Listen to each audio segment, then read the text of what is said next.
Download aplikasi Tarbiyah Sunnah di handphone Anda. Tersedia di Google Play dan App Store. Assalamualaikum warahmatullahi wabarakatuh.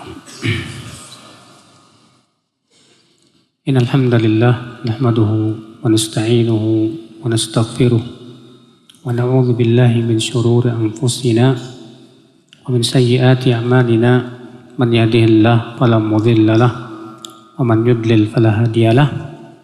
Wa asyhadu an la ilaha illallah wahdahu la syarika lah wa asyhadu anna Muhammadan abduhu wa rasuluh amma ba'd.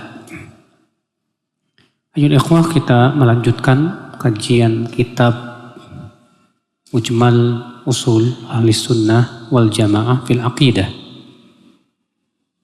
Kita masuk ke bab yang ketiga. Setelah kemarin kita selesai dari bab yang kedua, itu at-tauhidul iradi at-talabi. Tauhid yang berhubungan dengan iradah, kehendak, at-talabi dan permintaan.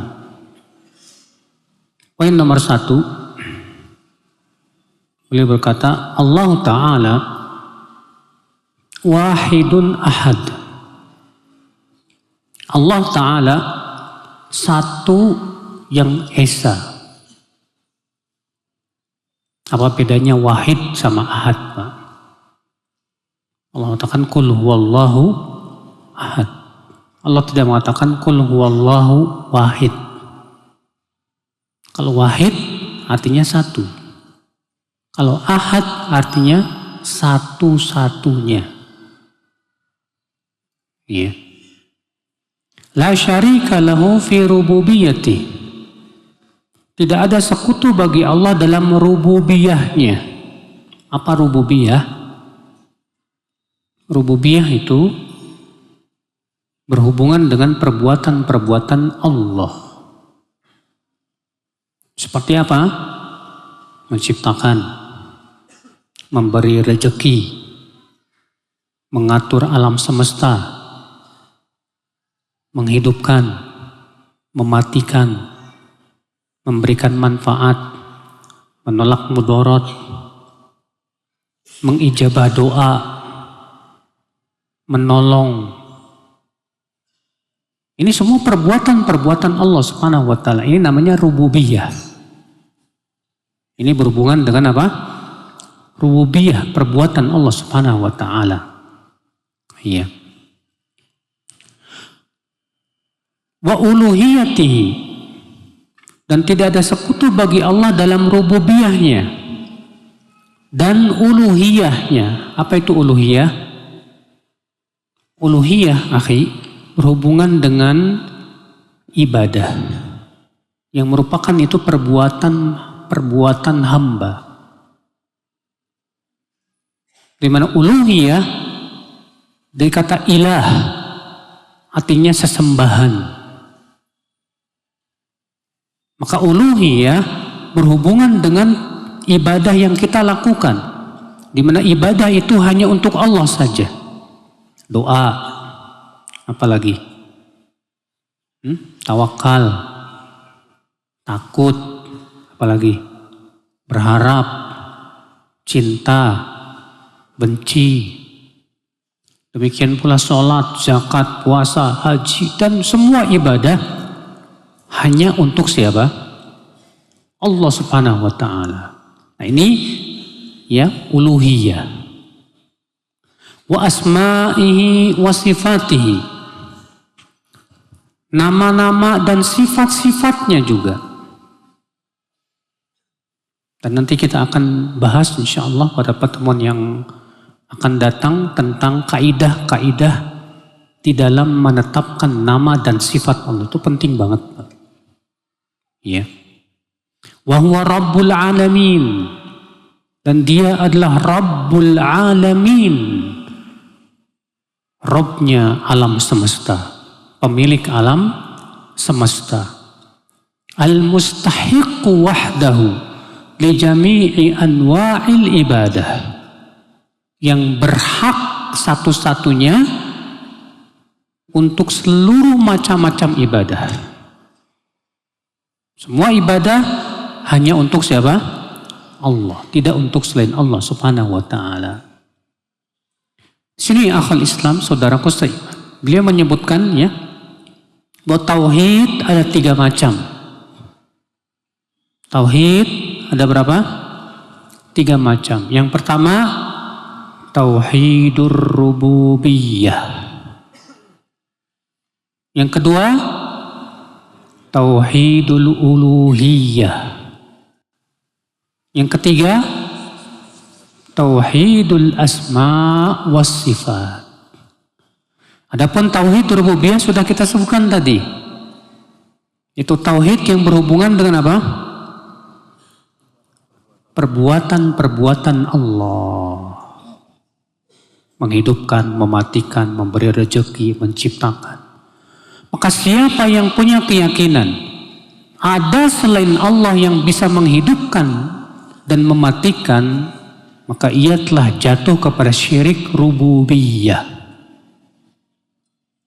Siapa yang punya keyakinan ada selain Allah yang bisa memberikan rezeki, maka ia telah berbuat syirik dalam apa? Rububiyah. Siapa yang punya keyakinan bahwa jimat, penangkal bisa menolak bala tanpa izin Allah, maka ia telah berbuat syirik dalam apa? Rububiyah. Siapa yang punya keyakinan sesuatu bisa memberi manfaat tanpa izin Allah, maka ia apa? Syirik dalam rububiyah. Kalau ada yang punya keyakinan dokter bisa menyembuhkan penyakit. Kalau ada orang punya keyakinan dokter bisa menyembuhkan apa? Penyakit. Ini syirik dalam rububiyah. Karena dokter tidak bisa menyembuhkan. Yang menyembuhkan hanya Allah. Dokter cuma ngasih obat. Kadang ada sebagian orang datang ke dokter dan berkata, "Dok, tolong dong sembuhin penyakit saya." Ini ucapan syirik, akhi. Yang menyembuhkan itu siapa? Allah. Makanya Nabi Ibrahim berkata, "Wa idza maridtu fahuwa yashfin." Apabila aku sakit, maka dialah Allah yang menyembuhkan aku. Nah, ini akhwat Islam, ya. Nah, ini tauhidur rububiyah. Dan tauhid rububiyah ini diakui oleh orang-orang musyrikin. Diakui. Allah berfirman dalam surat Luqman ayat 25 contohnya. Wala in sa'altahum man khalaqas samawati wal ard la yaqulunnallah. Jika kamu bertanya kepada mereka orang-orang musyrikin Quraisy, siapa yang menciptakan langit dan bumi? Mereka akan menjawab, Allah. Tuh lihat. Saudaraku seiman. Yang kedua, tauhidul uluhiyah. Apa itu tauhid uluhiyah? Itu mentauhidkan Allah dalam perbuatan-perbuatan hamba-hamba Allah. Berupa ibadah. Maka seluruh ibadah hanya untuk Allah. Doa hanya untuk Allah. Tawakal hanya untuk Allah. Siapa yang berdoa kepada selain Allah, musyrik. Dia telah berbuat apa? Syirik. Siapa yang tawakal kepada selain Allah, musyrik. Maka ia telah berbuat apa? Syirik. Ini tauhidul uluhiyah, Bapak. Dan tauhid uluhiyah inilah yang didakwahkan oleh Nabi dan Rasul. Semua Nabi dan Rasul mendakwahkan kepada tauhid ini, Pak, uluhiyah.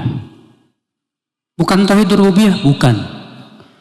Karena kaumnya para nabi rata-rata meyakini Allah pencipta alam semesta. Mereka yakin dengan rububiyahnya Allah Subhanahu wa taala. Tapi mereka berbuat syirik, mempersekutukan Allah dalam ibadah. Yang ketiga, tauhidul asma was sifat. Apa itu?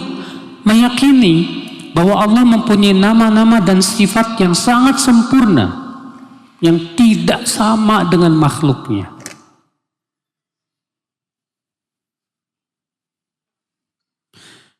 Pertanyaannya, Pak, mana dalilnya bahwa tauhid terbagi menjadi 3?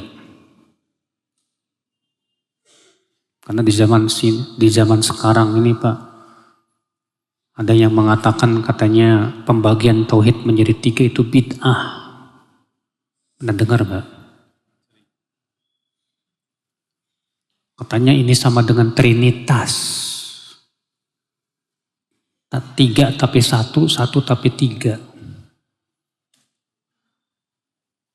Kita katakan, ya akhi, dalil pembagian tauhid menjadi 3 adalah dalilul istiqra. Dalil apa? Istiqra. Apa sih istiqra itu, Pak? Istiqra itu artinya penelitian terhadap dalil.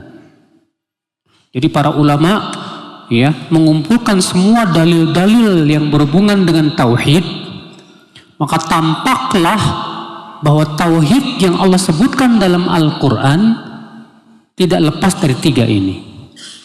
Rububiyah, uluhiyah, dan asma was sifat. Ikhwata Islam.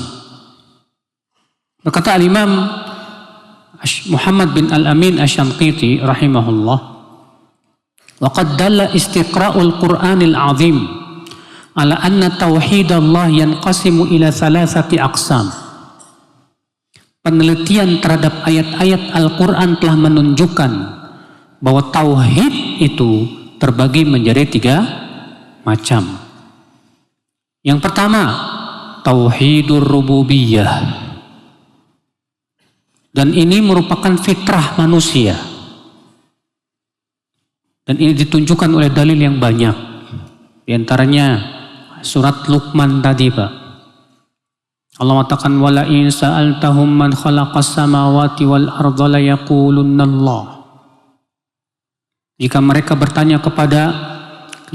bertanya kepada mereka, siapa yang menciptakan langit dan bumi? Mereka akan jawab, Allah. Allah juga berfirman dalam surat Yunus ayat 31. Qul man yarzuqukum minas sama'i wal ard amman yamliku as-sam'a wal absar wa man yukhrijul hayya minal mayyit wa yukhrijul mayyita minal hayy wa man yudabbirul amr fasayaquluna Allah. Faqul afala tattaqun. Katakan, siapa yang memberikan rezeki kepada kalian di langit dan di bumi? Atau siapa yang memiliki pendengaran dan penglihatan? Dan siapa yang bisa mengeluarkan sesuatu yang hidup dari yang mati dan yang mati dari yang hidup? Dan siapa yang mengatur segala urusan? Maka mereka orang-orang musyrikin berkata, Allah.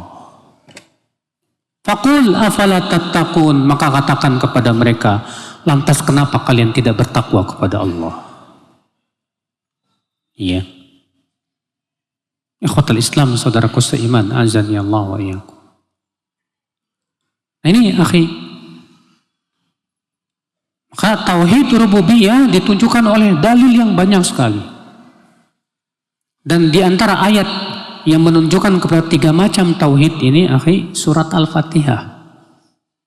Alhamdulillahi Rabbil Alamin, Ar-Rahman Nir-Rahim, Maliki Yaumiddin, Iyyaka na'budu wa iyyaka nasta'in, Ihdinas siratal mustaqim.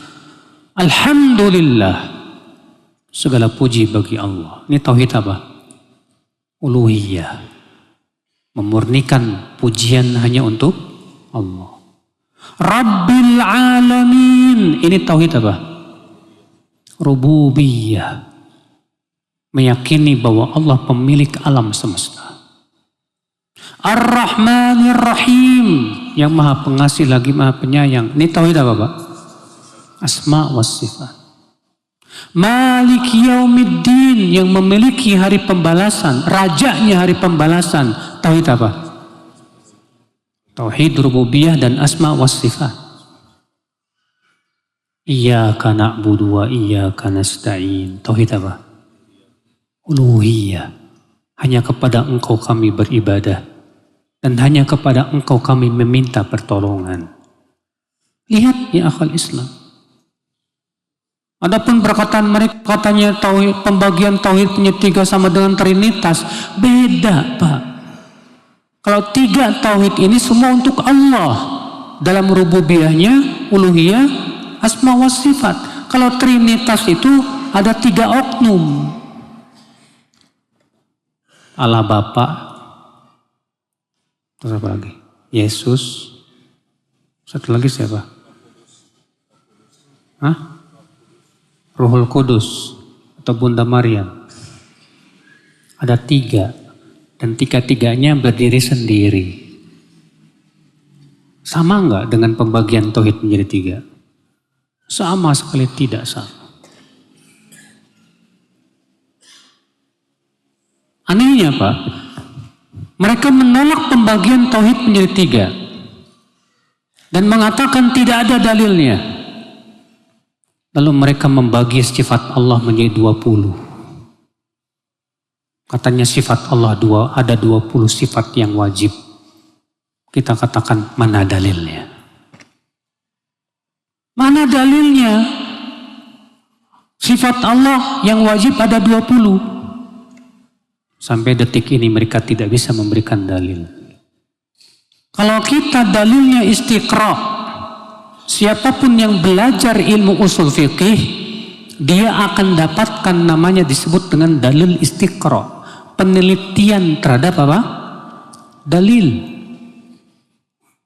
Adapun pembagian bahwa sifat wajib Allah ada 20, murni hanya ditetapkan oleh akal, bukan dalil sama sekali. Berapa banyak saudaraku sekalian perkara-perkara yang disebutkan oleh para ulama dalam fikih yang itu memang berdasarkan kepada istiqra. Berdasarkan kepada apa? Istiqra, penelitian terhadap apa? Dalil. Contoh, hukum Islam ada 5. Wajib, sunnah, mubah, makruh, haram. Mana dalilnya? Kalau antum cari dalil dalam Al-Quran dan hadis, enggak bakalan dapat. Hukum Islam ada 5, enggak dapat. Dari mana para ulama menyimpulkan bahwa hukum Islam ada 5? Istiqra, penelitian semua dalil yang berhubungan dengan hukum. Setelah dilihat, diteliti secara sempurna, ternyata hukum Islam tidak lepas dari apa? 5 itu. Dan mereka tidak berani mengatakan pembagian hukum Islam menjadi 5 itu bid'ah, Pak. Ya. Apa bedanya dengan pembagian tauhid menjadi 3 dengan pembagian hukum menjadi apa? 5. Karena sama-sama berdasarkan istiqra, penelitian terhadap dalil, saudaraku sekalian. Ikhwatul Islam. Kenapa mereka menolak pembagian tauhid menjadi 3, Pak? Karena mereka tidak mengakui tauhid uluhiyah dan tauhid asma wa sifat. Mereka hanya meyakini tauhid rububiyah saja. Makanya tidak aneh orang-orang yang menolak pembagian tauhid menjadi 3 melariskan kesyirikan. Karena mereka tidak mengakui tauhid uluhiyah. Enggak apa-apa katanya pakai jimat, yang penting punya keyakinan yang bisa menolak bala hanya Allah.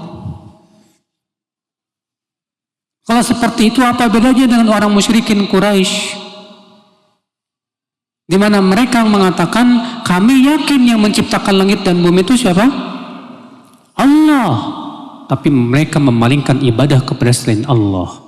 Menurut orang musyrikin yang penting yakin Allah yang menciptakan langit dan bumi, yakin Allah yang mengijabah doa.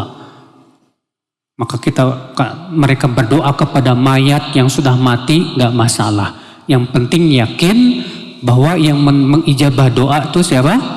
Allah, bukan mayat katanya.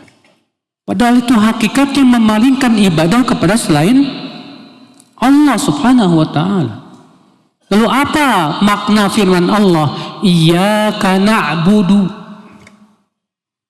Apa artinya? Iyyaka na'budu, hanya kepada Engkau kami beribadah. Berarti ibadah itu semua hanya untuk siapa? Allah subhanahu wa ta'ala. Mereka pun juga banyak menolak sifat-sifat Allah yang tidak sesuai dengan akal-akal mereka, Pak. Dan insya Allah nanti kita akan bahas tentang tauhid asma wa sifat, ya, dengan kaidah-kaidahnya pada pertemuan yang khusus, ya, biiznillah. Ikhwata Islam. Kemudian mereka mengatakan bahwa pembagian tauhid katanya menjadi 3. Yang pertama membaginya Ibnu Taimiyah. Jadi mereka mengatakan katanya ini bid'ahnya Ibnu Taimiyah. Lalu mereka mengatakan Ibnu Taimiyah itu Wahabi. Kita bingung, Pak. Wahabi itu kan dinisbatkan kepada Syekh Muhammad bin Abdul Wahab. Ibnu Taimiyah dengan Syekh Muhammad bin Abdul Wahab duluan mana? Ibnu Taimiyah lah, jauh banget. Ya. Jauh banget. Beliau Ibnu Taimiyah abad ke-6 Hijriah. Syekh Muhammad bin Abdul Wahab abad ke-12 Hijriah. Terus Ibnu Taimiyah disebut Wahabi? Yang benar aja, Mas. Ya akhi. Mereka yang mengatakan bahwa yang membagi tauhid menjadi 3 itu yang pertama kali Ibnu Taimiyah. Kita katakan kurang baca buku. Karena kita dapatkan para ulama terdahulu bahkan, ya, sudah membagi tauhid menjadi apa? 3. Akhul Islam, saudaraku seiman, azani Allah wa iyyakum. Saya akan sebutkan, ya, siapa saja ulama yang membagi tauhid menjadi 3 tersebut. Yang pertama Imam Abu Yusuf yang wafat tahun 182 Hijriah.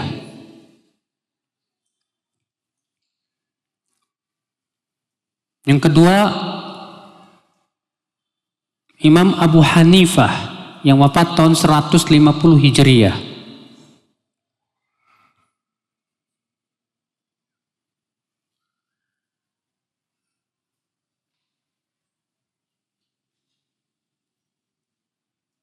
Berkata Abu Hanifah dalam kitab Al-Fiqhul Absat, wallahu yud'a min a'la la min asfal, li'anna al-asfal laysa min wasfi rububiyah wal uluhiyah fi syai'. Allah, ya, yud'a min a'la la min asfal, li'anna al-asfal laysa min wasfi rububiyah wal uluhiyah fi syai'. Allah disifati dengan tinggi, bukan rendah. Karena rendah itu bukan sifat rububiyah dan sifat uluhiyah. Lihat, Abu Hanifah sudah menyatakan ada rububiyah dan uluhiyah. Dan beliau wafat tepat tahun 150 Hijriah. Ya.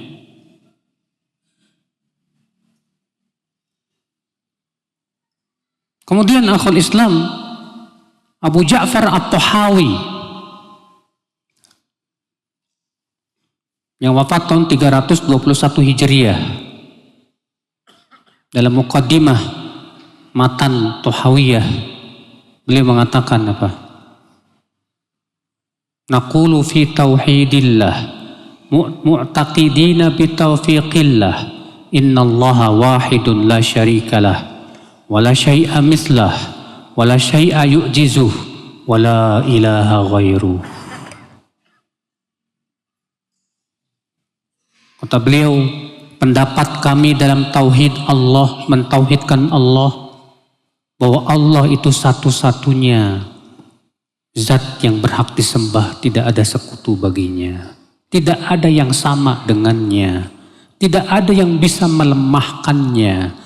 Dan tidak ada ilah yang berhak disembah selainnya. Lihat, beliau menyebutkan di situ tauhid, rububiyah, uluhiyah, dan asma wa sifat. Ya. Ikhwatul Islam, saudara sekalian. Ibnu Battah Al-Uqbari, beliau pun juga ya menjelaskan tentang pembagian tauhid tersebut. Akal Islam menjadi 3. Dan Ibnu Battah wafat tahun 387 Hijriah. Demikian pula Ibnu Mandah dalam kitab Tauhidnya, dan beliau wafat pada tahun 395 Hijriah, jauh sebelum Ibnu Taimiyah. Lihat para ulama ini, mereka hidup jauh sebelum Syekhul Islam Ibnu Taimiyah. Jadi bukan dari kantongnya Ibnu Taimiyah, bukan. Ya. Nah ini saudaraku sekalian, ikhwatal iman, azani Allah wa iyyakum. Jadi pembagian tauhid itu berdasarkan dalil apa? Istiqra. Apa itu istiqra? Penelitian terhadap dalil. Iya. Sekarang kita akan bahas yang pertama, yaitu kaidah yang berhubungan dengan tauhid rububiyah.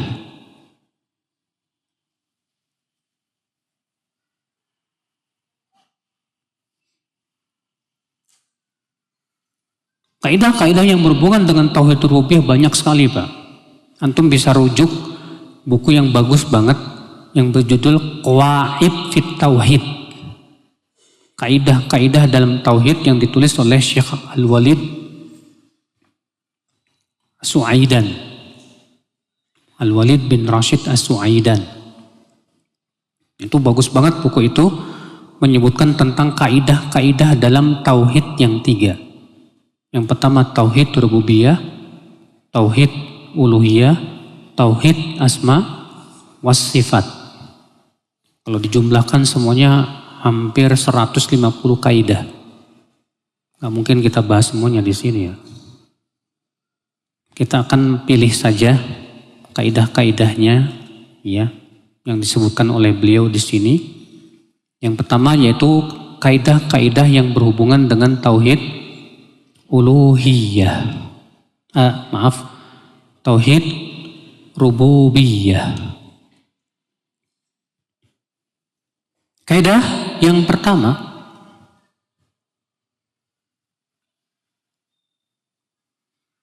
kata beliau, ar-rububiyah tauhidullah bi af'alihi. Rububiyah adalah mentauhidkan Allah dalam perbuatan-perbuatan Allah.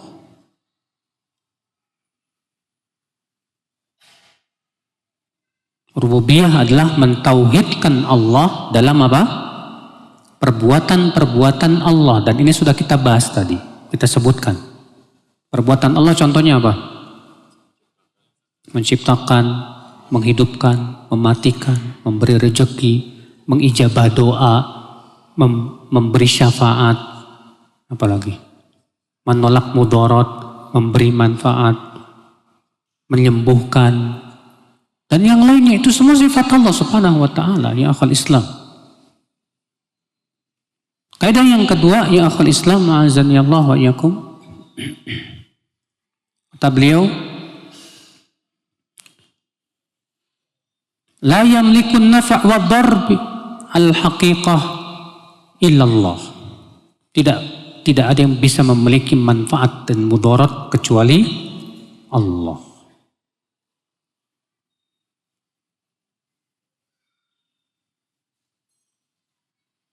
Dan kaidah ini penting ya akhi. Karena terkadang seseorang meyakini sesuatu itu bisa memberikan mudarat atau memberikan apa? Manfaat selain Allah Subhanahu wa taala. Kita contohkan tadi, tolong misalnya orang yang memakai jimat.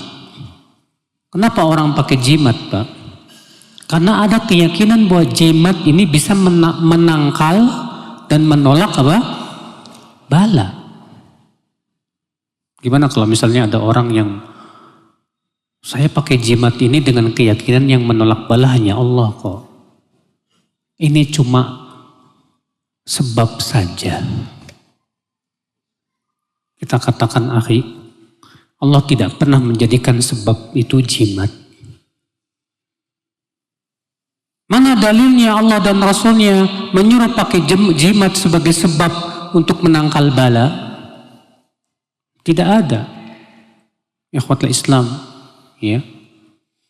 Makanya beliau memberikan kaidah yang bermanfaat tentang masalah sabab. Ya, beliau mengatakan, kata beliau, kullu man ittakhadha sababan lam yadulla alaihi syar'un wala qadrun fasyirkun asghar wa in i'taqadahu al-fa'il bidzati fasyirkun akbar. Setiap orang yang mengambil sebab yang tidak ditunjukkan oleh syariat, ya, maka itu syirik kecil. Dan jika ia meyakini bahwa sebab itulah yang melakukannya, maka itu syirik besar. Mana dalilnya, Pak? Dalilnya hadis. Wah, Nabi Shallallahu Alaihi Wasallam pernah setelah sholat subuh bersabda kepada para sahabat, "Atadruna madza qala rabbukum?" Tahukah kalian apa yang difirmankan oleh Rabb kalian? Kata para sahabat, Allah wa rasuluhu a'lam. Kata Rasulullah, Allah berfirman, asbaha min ibadi mu'minun bi wa kafir. Di waktu pagi ini di antara hambaku ada yang mukmin dan ada yang kafir. Fa amma man qal, adapun orang yang berkata mutirna bi fadlillahi wa rahmatih, fahuwa mu'minun bi wa kafirun bil kaukab. Adapun orang yang mengatakan bahwa kita dihujani dengan karunia Allah dan rahmatnya, maka dia mukmin kepadaku dan kafir kepada bintang-bintang. Wa amma man qal mutirna binau'i kadza wa kadza fahuwa kafirun bi mu'minun bi bil kaukab. Adapun orang yang mengatakan kita dihujani karena bintang ini dan itu, maka itu orang yang kafir kepadaku dan beriman kepada bintang-bintang. Kata para ulama, kalau dia meyakini Allah yang menurunkan hujan, namun dia meyakini bahwa bintang itu yang menjadi sebab, maka ini syirik kecil.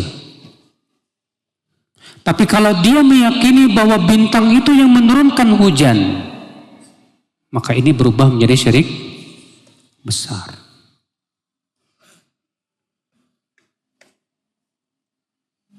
Jadi ini kaidahnya Pak, dalam masalah sebab. Siapa yang mengambil sebab yang tidak ditunjukkan oleh syariat. Adapun kalau ditunjukkan oleh syariat tidak syirik. Contoh, antum mengambil sebab kesembuhan dengan cara berobat. Berobat dianjurkan tidak dalam syariat, Pak? Dianjurkan. Rasulullah bersabda, tadawaw ya ibadallah wala tadawaw bil haram. Berobatlah wahai hamba-hamba Allah dan jangan berobat dengan yang haram. Dianjurkan. Tapi kalau dia meyakini bahwa obat itulah yang menyembuhkan, maka ini bisa berubah jadi apa? Syirik besar. Bukan syirik kecil lagi Pak. Jadi syirik apa? Besar. Makanya hati-hati kalau antum berobat, jangan sampai hati antum itu ada jenis bersandar kepada obat. Jangan sampai bersandar kepada dokter. Sebab kalau hati antum bersandarnya kepada dokter, kepada obat, ini jadi syirik. Kita berobat hanya sebatas mengambil sebab. Dan sebab ini ditunjukkan oleh syariat. Tapi hati kita wajib yakin bahwa yang menyembuhkan siapa? Allah. Dan hati kita bersandar hanya kepada Allah, bukan kepada obat. Iya. Sebagian orang itu ada yang bersandarnya sama obat, Pak. Ada yang bersandarnya sama dokter, ini bahaya, Pak. Ya. Ini akal Islam. Maka kalau ada orang yang mengambil tadi jimat digelang misalnya, kata dia apa? Ini cuma sebab aja kok. Yang menolak bala Allah. Ini cuma sebab. Berarti dia sudah mengambil sebab yang tidak pernah ditunjukkan oleh apa? Syariat. Iya. Kalau dia meyakini bahwa jimat ini yang menolak bala, berubah menjadi syirik besar. Kemudian kaidah selanjutnya masih yang berhubungan dengan sebab juga, karena ini berhubungan dengan rububiyahnya Allah. Al-asbabu mu'athiratun la bidzatiha. Bahwa sebab juga bisa memberi pengaruh, tapi tidak dengan sendirinya. Sebab itu bisa memberi pengaruh, tapi tidak dengan sendirinya. Maksudnya apa? Bahwa sebab itu bisa berpengaruh dengan izin Allah. Kalau Allah tidak izinkan, tidak akan bisa. Contoh, obat berpengaruh tidak Pak untuk kesembuhan? Ada pengaruhnya, tapi tidak berdiri sendiri. Tetap yang menyembuhkan siapa? Allah. Kalau Allah tidak izinkan sembuh, antum makan obat sana sini nggak sembuh-sembuh. Maka siapa yang punya keyakinan bahwa obat berpengaruh terhadap kesembuhan dengan sendirinya, tanpa izin dari Allah, maka ini jadi syirik besar. Iya, karena dia sudah menyifati makhluk dengan rububiyah. Menyifati apa? Makhluk dengan rububiyah. Iya. Kaidah selanjutnya ya akhi. Tauhidur rububiyah mustalzimun li tauhidil uluhiyah. Bahwa tauhid rububiyah berkonsekuensi kepada tauhid uluhiyah.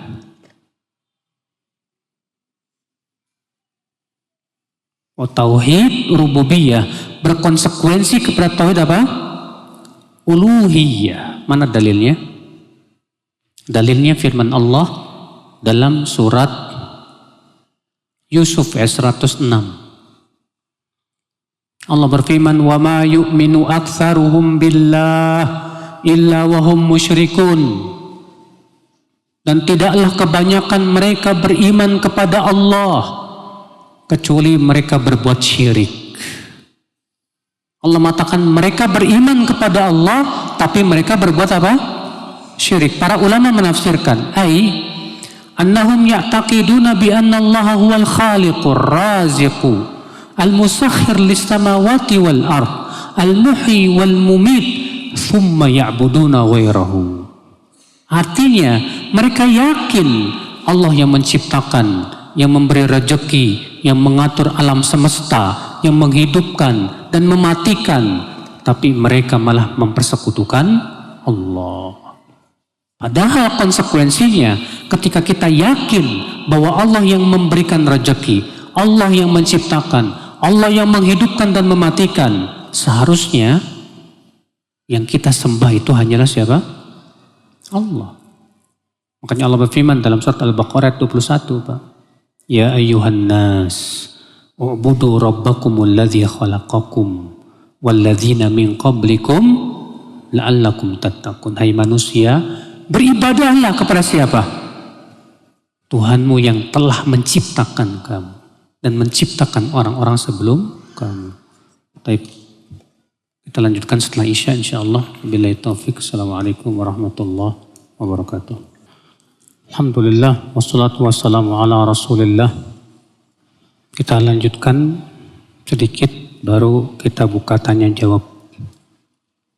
Dan kaidah selanjutnya yang berhubungan dengan tauhid rububiyah itu al-iqraru bitauhidir rububiyah mujarradan la yakfi lil hukmi bil Islam wa hadha bi ijma'i ahli sunnati wal jamaah. Hanya mengakui tauhid rububiyah, hanya mengakui tauhid rububiyah tidak cukup memasukkan pelakunya ke dalam Islam. Tidak cukup memasukkan pelakunya ke dalam Islam, dan ini Pak dengan kesepakatan seluruh Ahlussunnah wal Jamaah.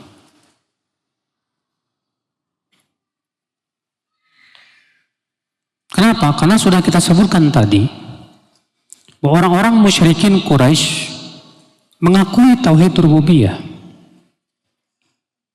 Orang-orang musyrikin Quraisy meyakini Allah yang menciptakan langit dan bumi, Allah yang memberikan rezeki, Allah yang menghidupkan dan mematikan. Itu yakin orang musyrikin Quraisy itu. Tapi apakah orang-orang musyrikin Quraisy dianggap sebagai seorang muslim hanya karena keyakinan bahwa Allah yang menciptakan langit dan bumi? Tidak.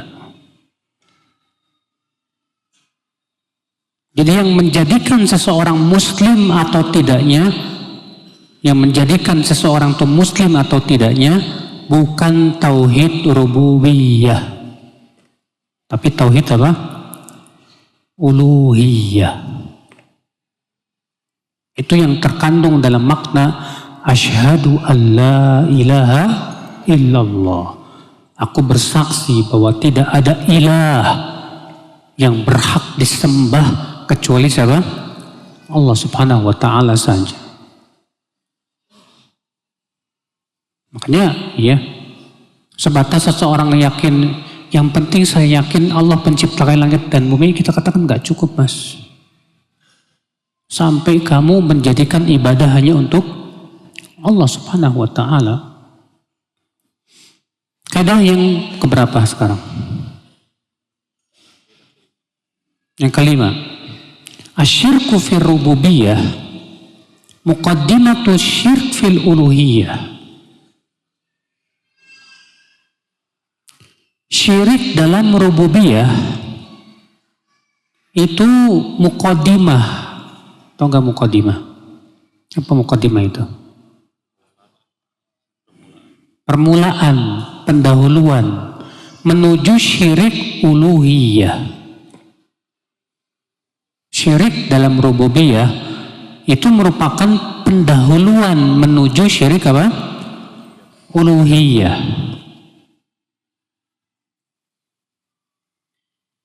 Karena setiap orang yang menyembah selain Allah itu biasanya akibat syirik dalam rububiyah.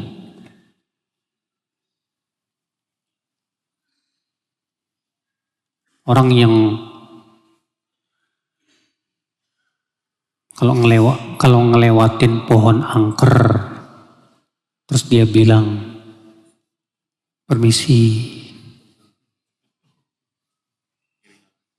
Kenapa sampai mengucapkan permisi, Pak? Takut kesambet. Yang namanya kesambet itu kan memberikan mudarat, tidak Pak? Padahal yang memberikan mudarat siapa? Allah. Tapi ketika meyakini pohon itu bisa bikin kesambet, bisa memberikan mudarat, berarti apa? Syirik dalam tauhid apa itu? Rububiyah. Akibatnya gara-gara itu orang bikin sesajen nggak Pak? Menyembelih untuk selain Allah dan yang lainnya. Itu syirik dalam apa? Uluhiyah. Akibat daripada tadi syirik rububiyah, kemudian akhirnya menuju syirik apa? Uluhiyah. Orang pakai jimat dengan keyakinan bahwa jimat itu bisa menangkal bala. Akibatnya apa Pak? Dia bertawakal kepada jimat. Dia tawakal apa? Kepada jimat. Bukti kalau dia tawakalnya kepada jimat Pak, walaupun lisannya berkata, oh enggak, saya tawakalnya sama Allah. Kalau kamu tawakalnya kepada Allah, ngapain pakai jimat? Ya tidak? Bukti kalau dia tawakal kepada jimat, kalau jimatnya ketinggalan, gimana pelakunya Pak? Cemas, ketakutan, gak pede. Siapa di antara antum yang dulu pernah pakai jimat? Rata-rata begitu. Orang yang pakai jimat itu kalau jimatnya ketinggalan, wah itu orang yang paling penakut sedunia. Kenapa? Karena tawakalnya bukan kepada Allah sebetulnya. Tapi hakikatnya tawakalnya kepada apa? Tawakal itu syirik dalam apa? Uluhiyah. Kenapa dia jatuh kepada tawakal kepada jimat? Karena dia syirik dalam rububiyah sebelumnya. Bahwa jimat itu bisa menangkal, menolak bala. Makanya syirik rububiyah itu Pak, muqaddimah menuju syirik apa? Uluhiyah. Nah ini akal Islam. Ya, saudaraku seiman.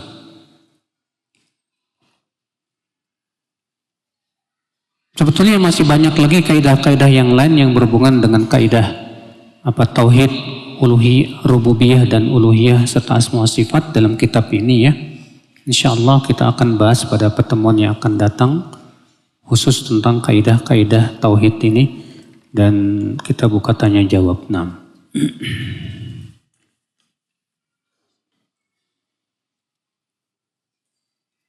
Apakah ada konsekuensi terhadap orang yang tidak mengakui adanya tauhid, rububiyah, uluhiyah dan asma wa sifat? Saya mau tanya Pak, apa maksud pertanyaan ini? Apakah maksudnya tidak mengakui pembagian tauhid ini? Atau memang tidak mengakui adanya tauhid, rububiyah sama sekali? Kalau tidak mengakui tauhid, pembagian tauhid menjadi 3, kita lihat sebabnya kenapa. Kalau sebabnya adalah karena dia terkena syubhat, tapi dia yakin Allah satu-satunya zat yang berhak disembah, maka yang seperti ini harus dijelaskan dulu. Ya. Tapi kalau dia mengingkari tauhid uluhiyah dan meyakini bahwa ibadah boleh kepada selain Allah, ini musyrik ya, dan bisa jadi dia kafir, murtad dari agama Islam ya. Nah ini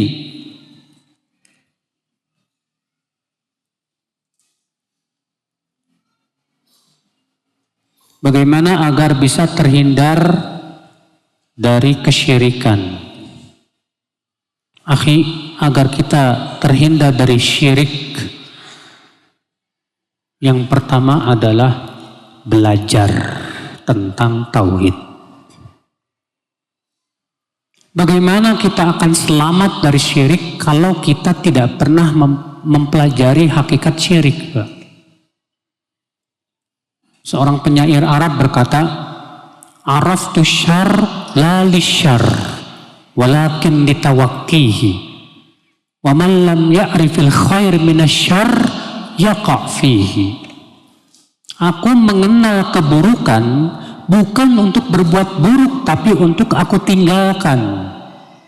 Karena orang yang tidak bisa membedakan mana baik mana buruk, ia akan jatuh kepada keburukan. Maka kalau kita ingin selamat dari syirik, belajar, belajar, belajar, belajar. Dan pelajaran tauhid itu Pak, itu ilmu yang sifatnya aplikasi, bukan sebatas teori Pak. Banyak orang yang kalau secara teori paham Pak, tapi aplikasinya lemah sekali. Kitab tauhid udah dipelajari, usul salasah, kasyfus syubuhat, qawaid arba, qawaid sittah, tapi pas mau naik pesawat masih takut jatuh. Ini kan tauhidnya masih kurang Pak. Ente kenapa nggak mau naik pesawat? Takut jatuh. Ya Allah. Ini berarti tauhidnya bermasalah tidak Pak? Bermasalah. Ya. Makanya kenapa harus terus dipelajari supaya tumbuh jiwa tauhid itu di hati kita. Ya. Tumbuh karena untuk menumbuhkan tanaman tauhid ini Pak butuh waktu. Seperti antum bercocok tanam. Ya, tanaman itu kan besar. Butuh waktu, antum harus pelihara, kasih pupuk. Jangan sampai terkena hama. Tauhid juga sama. Makanya Allah mengumpamakan tauhid itu seperti pohon. Dalam surat apa? Surat Ibrahim. Wa mathalu kalimatin thayyibatin kasyajaratin thayyibatin asluha thabitun wa far'uha fis sama. Dan perumpamaan kalimat thayyibah yaitu la ilaha illallah seperti pohon yang thayyibah yang akarnya menghunjam di bumi dan rantingnya ya berada di langit.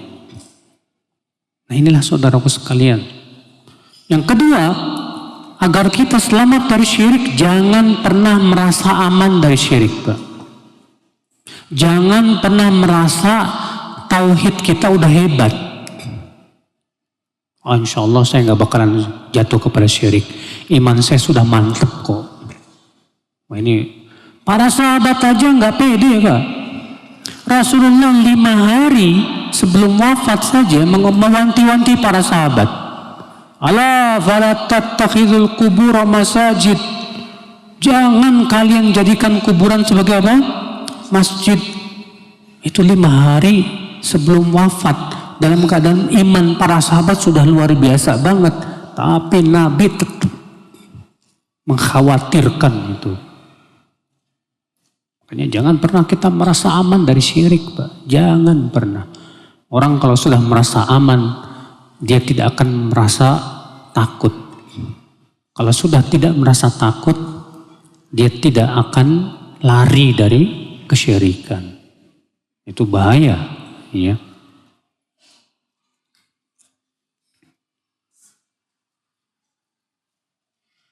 Suami belum mengaji, meyakini tauhid rububiyah, masih percaya sama orang pinter.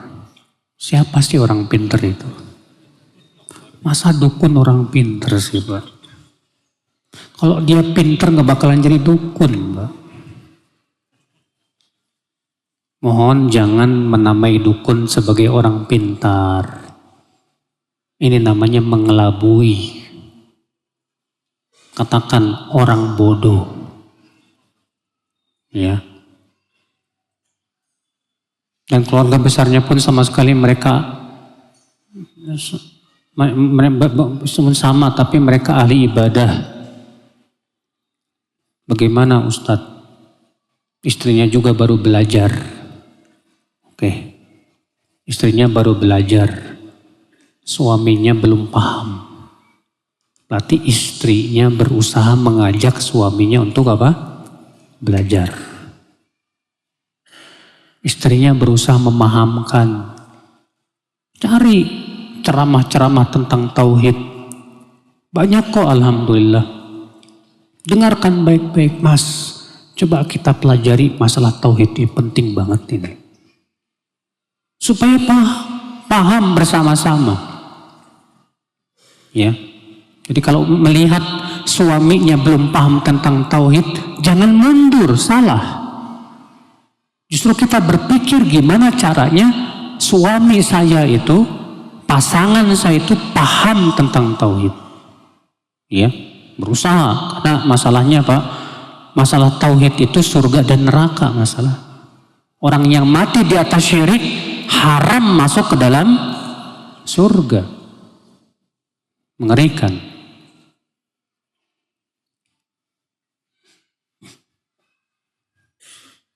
Apa yang harus ditekankan saat mengajarkan tauhid untuk anak 3 tahun, Ustaz? Tauhid yang mana dulu? Akhi, anak kecil itu sudah terpatri mengakui Allah sebagai Tuhan. Jadi yang kita ajarkan kepada anak-anak kita adalah tauhid uluhiyah. Dipahamkan tentang macam-macam syirik, diberikan contoh-contohnya supaya si anak tahu ini ada syirik. Supaya si anak menjauhi apa? Syirik dan paham itu.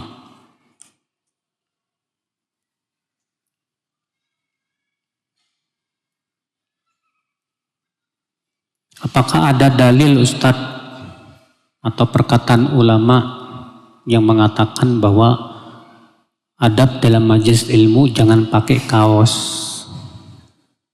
karena kurang adab? Akhi, masalah adab itu terkadang tidak ditunjukkan oleh dalil, tapi dikembalikan kepada adat istiadat atau uruf. Secara uruf, antum pergi ke kantor pakai kaos, adab nggak? Hah? Ngantor pakai kaos. Kalau antum bos sih nggak masalah aja, silahkan. Kira-kira antum kalau pergi ke kantor pakai kaos oblong doang, kira-kira ditegur nggak tuh sama perusahaan? Kamu kok ke kantor pakai oblong gimana gitu? Ini saja secara uruf kita, Pak, gak sopan. Harusnya sama Allah lebih kita menjaga adab, saudaraku. Jadi ya, sekali lagi masalah adab itu, Pak, terkadang tidak ditentukan oleh apa? Dalil, tapi ditentukan oleh apa? Uruf.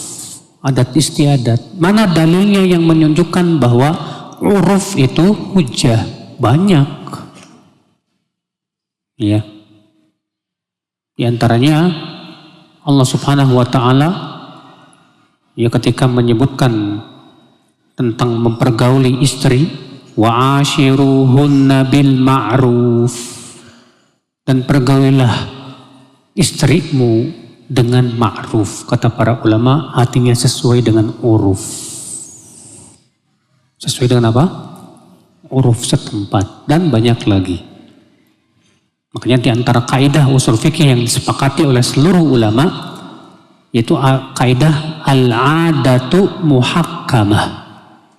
Adat istiadat bisa dijadikan apa? Hukum. Dalam perkara yang tidak ada ketentuannya dalam syariat. Ya.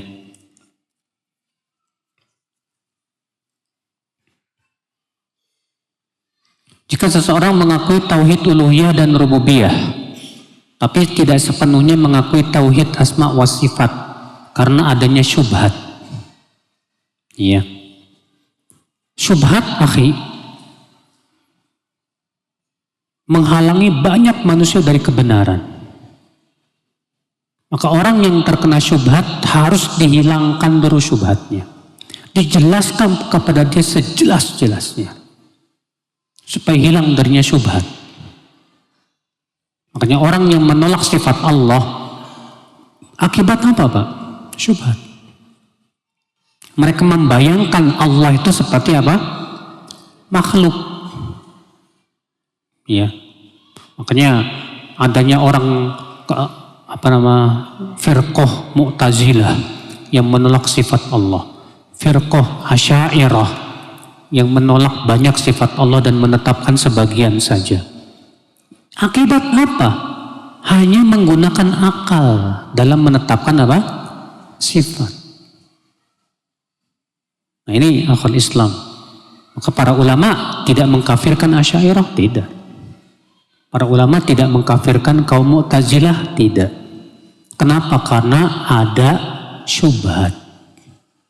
Karena ada apa? Syubhat.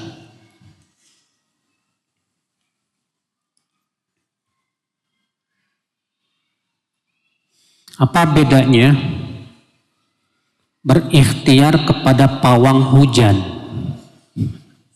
dengan meyakini bahwa Allah lah yang memberhentikan hujan, dengan ikhtiar kepada dokter ketika sakit? Bedanya, kalau ke dokter ada dalilnya. Allah berfirman, fas'alu ahla dzikr in kuntum la ta'lamun. Rasul bersabda, tadawau, berobatlah ya hamba Allah. Jangan berobat dengan yang sedangkan ke pawang hujan nggak ada dalilnya. Bahkan pawang hujan itu bekerja sama dengan jin. Dan itu masuk dalam kategori dukun. Dan Rasulullah mengatakan, man ata kahinan, siapa yang mendatangi dukun, fasaddaqahu bima yaqul, dan membenarkan ucapannya, faqad kafara bima unzila ala Muhammadin SAW, maka sungguh ia telah kafir kepada apa yang diturunkan kepada Nabi Muhammad SAW. Bayangkan, ya, mendatanginya aja sudah menyebabkan sholat kita tidak diterima 40 malam. Baru mendatanginya itu. Ditambah membenarkannya, maka ini telah kafir kepada apa yang diturunkan kepada Rasulullah Sallallahu Alaihi Wasallam. Berat ini. Jadi jangan disamakan, Pak. Ya, jangan disamakan. Belajar ilmu syar'i mulai dari mana dulu? Dari tauhid. Karena itu tujuan Allah menciptakan siapa? Kita manusia. Wa ma khalaqtul jinna wal insa illa liya'budun. Tidaklah aku ciptakan jin dan manusia kecuali agar mereka beribadah kepadaku. Berarti yang harus betul-betul kita pelajari pertama kali dulu masalah tauhid, yaitu syahadat la ilaha illallah Muhammad Rasulullah. Iya.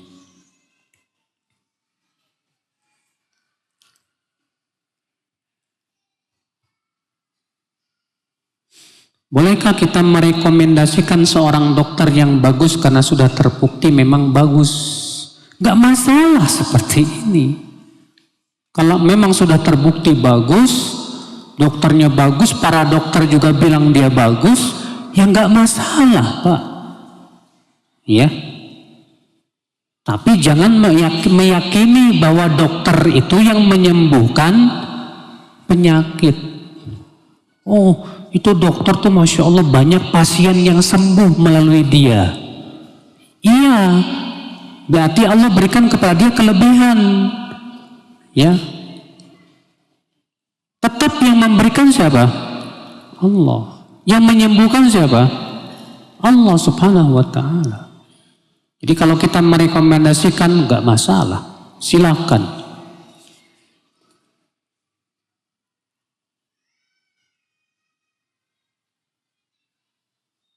Saya melihat sepertinya ilmu psikologi sangat bermanfaat, Ustadz.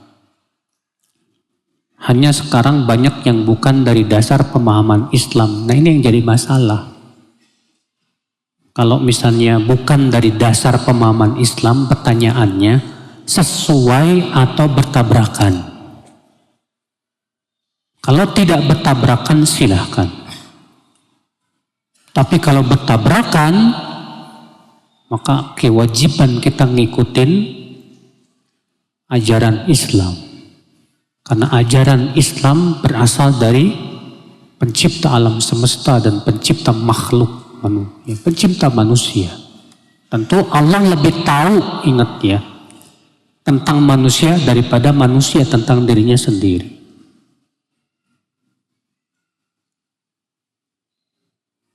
Apakah maslahat untuk umat Islam bila kita membuat bidang ilmu tadi Ustadz yang didasari dengan syariat Islam? Bagus. Kalau antum bikin ilmu psikologi sesuai dengan syariat Islam, Masya Allah. Ya.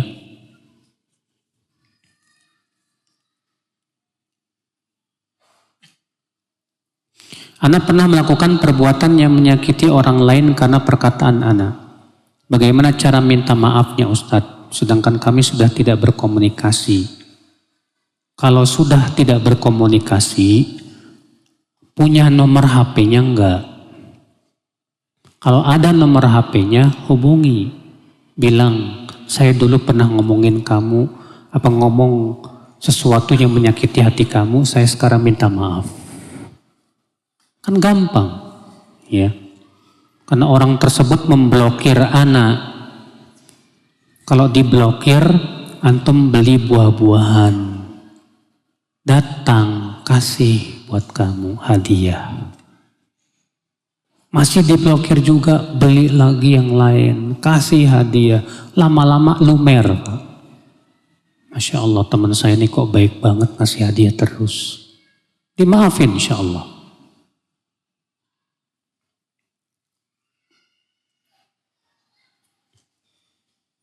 Orang tua pikun apakah uzur Ustadz? Kalau pikunnya terus menerus itu uzur.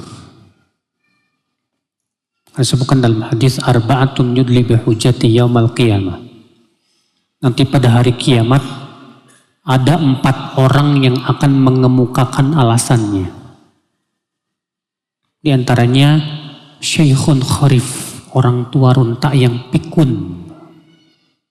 Maka dia akan datang dan berkata kepada Allah, Ya Rabb, ja'al Islam walam afham syai'a.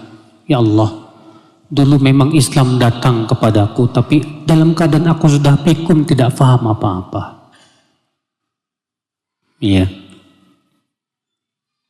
Jadi orang pikun masih diberikan padanya apa? Udzur. Ya, udzur, namanya juga pikun. Berapa lama waktu disarankan untuk ta'aruf Ustadz? Secepatnya. Kalau antum sudah ta'aruf sama akhwat dan antum sudah merasa cocok, dia juga cocok, udah langsung lamar. Jangan lama-lama Pak. Apalagi chatting-chattingan, fitnah. Nanti aja ya nikahnya setahun lagi, apalagi ini. Ya, itu namanya nggak serius mau nikah. Segera kalau udah cocok, ya dia juga udah cocok, udah langsung ke pelaminan aja udah.